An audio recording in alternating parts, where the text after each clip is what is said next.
श्री स्वामी समर्थ. प्रिय भक्तांनो, आज आपण बघणार आहोत स्वामी चरित्रामधील एक परमपवित्र अध्याय. मित्रांनो, स्वामी चरित्र ऐकणे ही एक स्वामींची सेवाच आहे. स्वामींची सेवा केल्याने जीवनामध्ये सुख, समाधान, शांती प्राप्त होते, तसेच मनोवांछित फळही मिळते. याचा लाखो लोकांना अनुभव आलेला आहे. तर या परमपवित्र अध्यायाला सुरुवात करण्यापूर्वी कमेंटमध्ये श्री स्वामी समर्थ असे लिहून चॅनलला सबस्क्राईब करा. श्री स्वामी समर्थ. आज आपण बघणार आहोत स्वामींचा म्हणजेच समर्थांचा म्हणजेच महाराजांचा जन्म किंवा जन्मस्थान. महाराजांच्या जन्मसंबंधाने दुसरी ही एक आख्यायिका आहे, ती म्हणजे महाराजांचा जन्म हस्तिनापूर नजीक छेली या खेडेग्रामात झाला.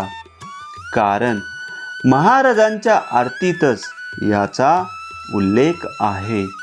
शिवाय महाराजांचे स्वामी सूत हरिभाऊ जे परम निस्सीम भक्त होते, त्यांनी एक अभंग लिहिला आहे. ते जेव्हा मुंबई येथे कांदेवाडीच्या मठात भजत म्हणत असत, तेव्हा त्यांचा उल्लेख भजनात असे. तो अभंग असा होता. स्वामी माझा अवतरला दीन भक्तांचे काजाला, छेली खेड्या ग्रामाजी झाला अवतार हा सहजी. गोटी खेळण्याचा हा रंग तेव्हा मनी झालो दंग. तेथे होता विजय सिंह आता येथे करू रंग. गोटी विजय सिंह मारी दुसरी गोटी होय करी. गोट्यांचा हो पडला ढीग चकित झाला विजय सिंह. गोटी स्वामी माया झाली स्वामी हस्ती ती शोभली. गोट्या माझ्या रानो माळ काय मौजेचा हा खेळ. एक प्रहर खेळ केला समर्थे दाविली ती लीला.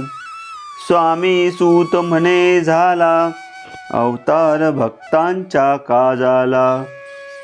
याप्रमाणे या अभंगावरून त्यांच्या जन्मसंबंधाने निश्चित जागा कुठली हे माहीत नाही. त्यांच्या लीला अगम्य होत्या व त्यांच्या बाबतीत कोणतीही गोष्ट असंभवनीय नाही. मोठे मोठे योगी, सिद्धी, तपस्वी महाराजांच्या दर्शनास येत होते. महाराज हे दत्त अवतारी होते, यात शंकाच नाही. अशा अनेक प्रचिती भक्तांना आल्या आहेत. आळंदीचे नरसिंह सरस्वती, यशवंतराव महाराज, देव मामलेदार असे अनेक साधू स्वामी महाराजांना दत्त अवतारी मानत होते.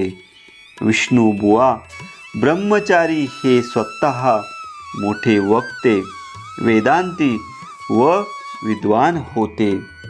अशा मार्मिक विद्वानांना स्वामींची प्रचिती आली व त्यांच्याकडूनही दत्त अवतारी हा किताब स्वामींना मिळाला आहे. महाराजांच्या वयासंबंधी खात्रीलायक अशी माहिती उपलब्ध नाही. त्यावेळी ते साधारण 400 ते 500 वर्षांचे असावे असे काही लोकांचे मत आहे.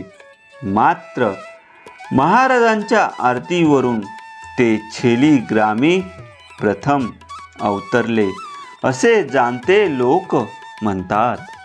तो दिवस चैत्र शुद्ध द्वितीया होती, ज्यावेळी स्वामी सुताने जोशी बुवा यांच्याकडून महाराजांची पत्रिका बनविली व ती स्वामींपुढे ठेवली. तेव्हा स्वामींनी नौबत वाजविण्यास सांगितले. त्यावरून ती पत्रिका त्यांना मान्य होती. मित्रांनो, अशा प्रकारे स्वामी चरित्राचा हा अध्याय संपन्न झालेला आहे. मित्रांनो, पुढील अध्याय ऐकण्यासाठी चॅनलला सबस्क्राईब करा आणि कमेंटमध्ये लिहा. श्री स्वामी समर्थ.